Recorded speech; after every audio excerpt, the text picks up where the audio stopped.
In today's video, we're going to see if we can figure out why this machine isn't working, and then we're also going to see there towards the end that I didn't quite have everything ready to go when we started testing. Let's get started. Welcome to the Sewing Machine Repair Guy. Today we have a Pfaff Hobbymatic 955. This machine just came in. They said they're having bobbin issues, but the first thing I noticed was that the needle was not installed anywhere near correctly because it wouldn't even allow the needle to go down into the needle plate. And I'm having troubles putting the needle in the right way. Let's see if we can figure this one out. So even with the screw out most of the way, in fact, I can probably take it out, the needle still won't go in. Something's stopping it, and if I try to go backwards with it, it'll go in further. So I'm just trying to move it around. Maybe I can move something in there and clearance away, because I can't see in there without taking the whole needle bar out, and I don't want to do that. What do you see in there? I can't see. I'm going to play this back and take a look. Well, it kind of looks like it should work by that little video I just took, but it's not. Ooh! Oh! It moved in a little bit further. Is that far enough? Let's see. Let's see. Just fiddling with it might have might have helped us maybe. Let's see. If we can tighten this down on it. Uh-oh. Oh. Oh. Okay. Okay. Oh, we're going in. So let's pull this out and make sure we can repeat that. So if you didn't see what I was doing, I put the needle in upside down, so the pointy side in, and then I was kind of moving it around, because usually how it is, some of these machines have a little wedge inside there that this screw pushes that wedge and wedges it against the needle. To hold the needle in place. If the needle was out and you screwed this all the way down, the wedge could have been in the way of that needle going up inside that hole. And so I was moving that needle around inside there, trying to push the wedge out of the way while that screw was removed. And I think we may have fixed that. Now they said they had bobbin issues, so we're not done with this machine yet. And my goodness, it's dirty. So we immediately fixed one problem, but you know what time it is. It's time for the teardown. Imagine a world where sewing wasn't just a chore, but a symphony of precision engineering. Welcome to the late 1980s and early 1990s, when Pfaff, the German powerhouse founded in 1862 by musical instrument craftsman George Michael Pfaff, was at the peak of its innovation game. From its Kaiserslautern factory in West Germany, Pfaff churned out machines that rivaled Swiss precision, blending hobbyist dreams with industrial might. And at the heart of this era, the unassuming Pfaff Hobbymatic 955, a beast disguised as a beginner's buddy. Don't let the Hobbymatic name fool you. Produced from the late 80s through 1992, this mechanical marvel was secretly a heavy-duty workhorse. It boasted Pfaff's patented IDT, integrated dual feed system, the world's first dual feed tech that grips fabric from top and bottom like invisible hands, banishing puckers on even the trickiest plaids or quilts. Sewists raved. It handled denim like butter, zipping at 850 stitches per minute without a hitch. In 1988, Pfaff dropped jaws with the 1475 model, the first home machine sporting 9mm wide stitches, twice the standard, letting creators craft bold, torture-level designs from their living rooms. By 1990, they revolutionized again with side-motion feeding on flagships like the 1469, allowing diagonal stitching that mimicked pro tailors. The 955, it borrowed that spirit in a compact free arm design, perfect for cuffs and hems, with an adjustable needle position for pinpoint accuracy.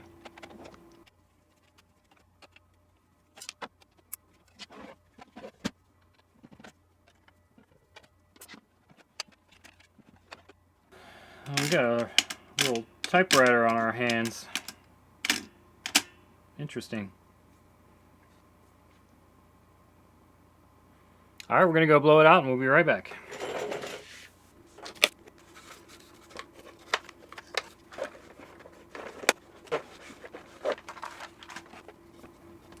As the Berlin Wall crumbled in '89, Pfaff symbolized reunified German ingenuity, exporting quality that powered home sewers worldwide just before its 1997 merger with Singer sparked global shakeups. Fun twist, the 955's industrial rotary hook delivered flawless tension, so consistent it could sew through leather or layers of canvas without skipping a beat.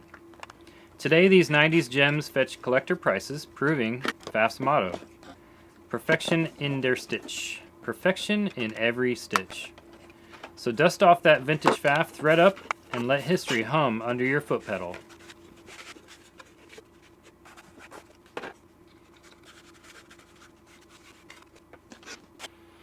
Got to say, this is one of my favorite type of machines to clean because there's like some sort of crud all over it, but it's really easy to clean off and it looks so nice underneath once you get that crud off of there. So it's very satisfying to clean this machine, which is why I just kind of like went on autopilot and just cathartically cleaned without talking to you too much. Alright, now we're going to put it back together. Assembly is reversal of disassembly. Okay, before I completely put this thing back together and just assume that the needle was the only problem, we're going to take a look at the timing, see how close we are.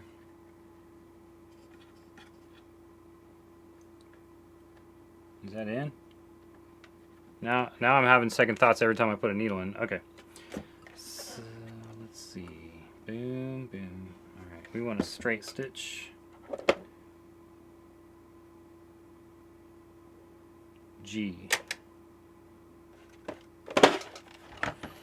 Okay, our timing's looking good. So now we want to put this thing back together. This was kind of hard to pull out. I think it has to go up and then slide over.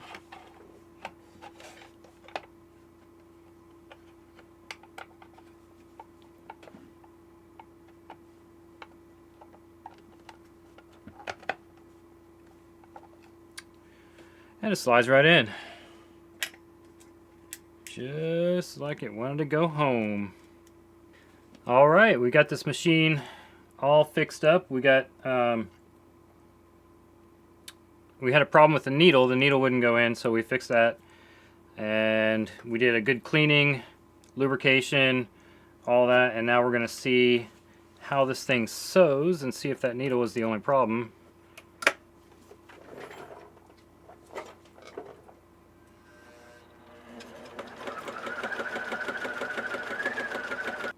So we're looking at this bottom stitch here. That looks really good. So that's the bottom of the stitch because that's our bobbin thread. And there's the top of it.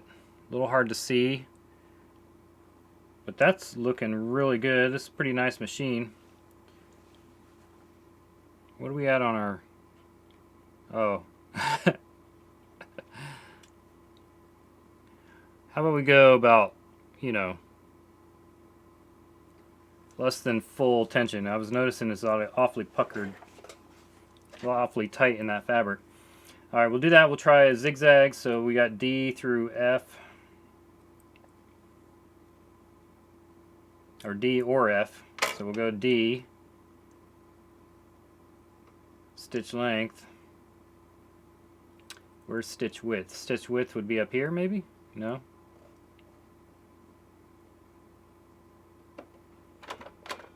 Yeah, it looks like stitch width is you get what you get.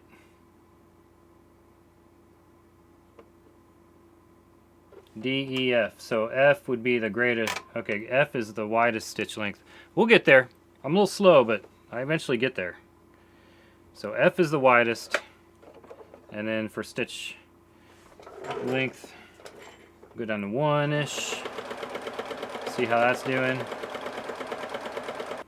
So it is still kind of tight. Oh, yeah. That bobbin thread is tight. So let's loosen up that bobbin thread a little bit.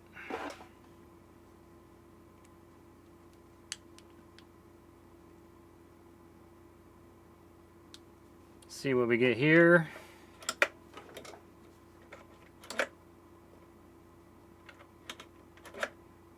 Okay, we're not done yet. This needs some more work. Watch the presser foot there. It's not all the way down.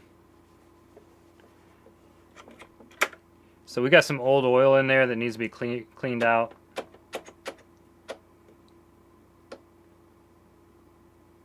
Yeah. Okay. We'll come back revisit that after we sew a little bit. I got it to provide some pressure there.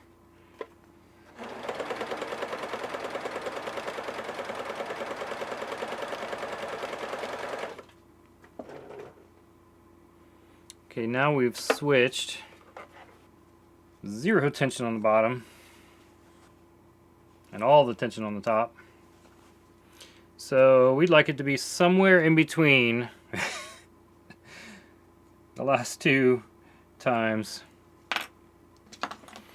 Okay, let's try that again. We had to change out the bobbin because we were almost out of bobbin thread. Oh yeah, and that doesn't want to come down. Let's do, before we start sewing again, we use some of our good old friend, the Tri-Flow. That presser foot is saying no. It's saying we're not going to go any further till you figure out what's going on. So we got like no pressure on that. So we need to freeze something up in there. So that's the next step. Okay, here's what I think is happening. I think that this right here is where the spring is for that presser foot. So when I raise the presser foot, you have, this is the, alright, let's lower it. The presser foot has an outer silver rod there, okay? So that goes all the way through to here. And then right here, there's a metal piece inside there, and I'm pretty sure that there's a spring, and this should have some springiness to it. And it doesn't want to move, so I'm going to try and work this out. Maybe a little heat, because that's my favorite thing to use, and we'll see if we can get that moving.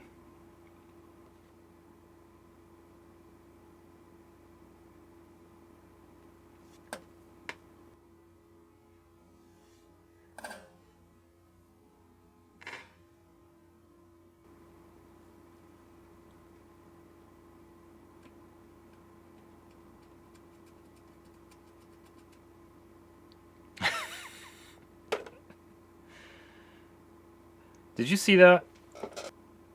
I hope that was caught on camera. As soon as I put Tri-Flow on this thing, it popped right out.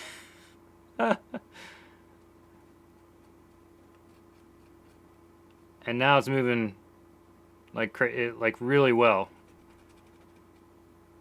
Okay, we're not doing the heat.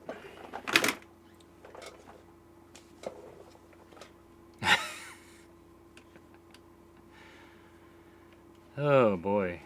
I just put a few drops on there and then this thing just popped right out. Said hello. I was looking all over for that spring.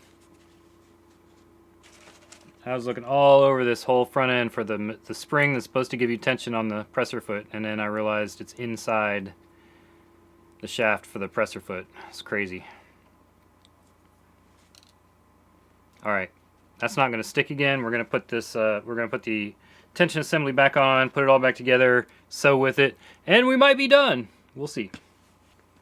Okay, we're back. Wide stitch width, short stitch length. Hopefully we have a better tension than we did last time.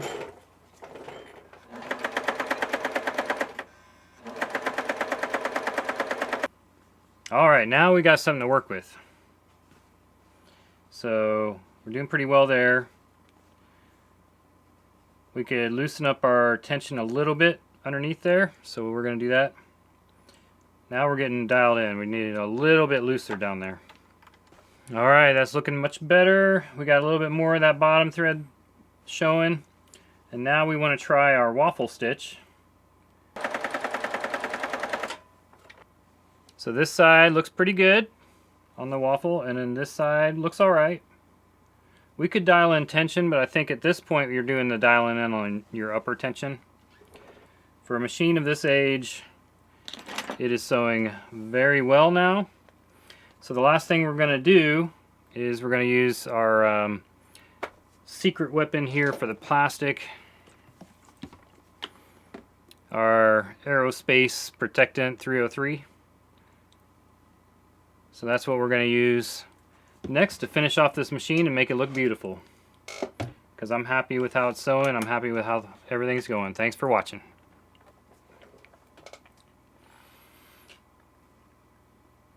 In today's video, we're going to see how... I have no idea.